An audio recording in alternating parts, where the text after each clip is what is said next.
relations bridged by respect, but seldom love. Ronald Reagan elicited the affection that was seen in the lives of the presidents who were viewed as men of the people: Andrew Jackson, Abraham Lincoln, and Harry Truman. America's love and respect was on full display upon Reagan's death, when his viewing produced endless lines, and the procession to his final resting place along California highways saw crowds with signs standing as adoring sentinels, mile after mile.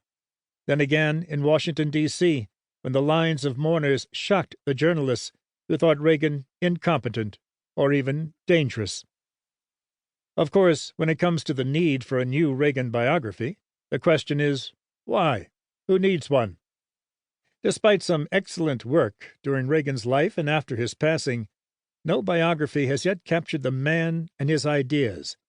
Indeed, with once-in-a-lifetime access to the Gipper and his family, British author Edmund Morris so utterly failed to understand Reagan that he concluded he was impenetrable.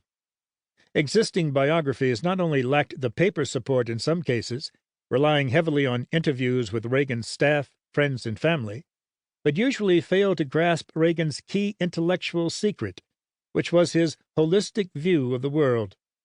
To the Gipper, there was not domestic policy and foreign policy, nor was there a separation of energy, commerce, civil rights, or defense.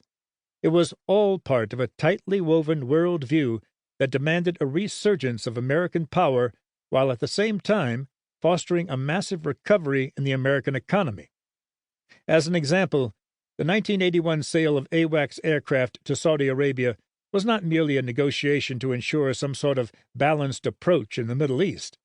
It was a clear quid pro quo for the Saudis to cut prices and increase oil production as soon as possible.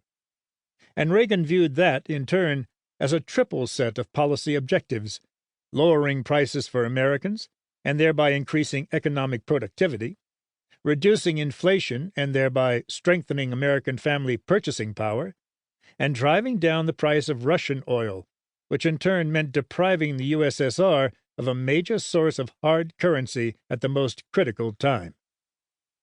One could take almost any policy of Reagan's and see a rich tapestry of layers threading through every department in the U.S. government and, at the same time, many nations. Like the doctor of osteopathy who treats the whole person, Reagan envisioned all his actions as achieving multiple aims simultaneously. This element of Reagan's vision also explains why, in the case of critical mistakes, like the insertion of Marines into Lebanon, or his dogged commitment to the Iran-Contras, even to the point of misleading himself on the nature of the operation, he was always looking at multiple policy objectives. Other than perhaps Calvin Coolidge and Franklin D. Roosevelt, no other American president in the 20th century had such scope to his thinking.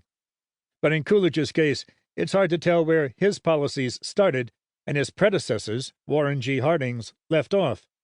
Roosevelt, while overseeing a vast shift in power and resources from the local and state level to the federal government, was by all accounts given to sudden and significant policy swings depending on which advisor had his ear.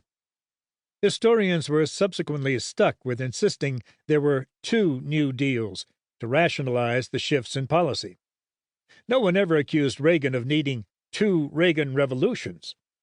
FDR bounced from budget balancer to big spender, from partisan subsidizer-in-chief to ideological redistributionist.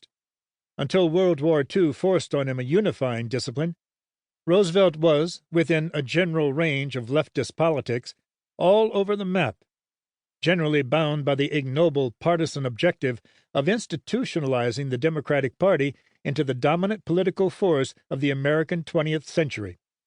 As historian Burton W. Folsom, Jr. would show, political considerations guided virtually every policy enacted under Roosevelt. But there was never a deeper FDR. He never seemed the slightest bit concerned with celestial order or heavenly morality. Reagan was. From the 1960s on, if not earlier, Reagan had a broad vision of what needed to be done to right the USS America as well as the world. He possessed the unique perception of how to subjugate every speech, act, and intention to that vision. His understanding placed the evil of godless communism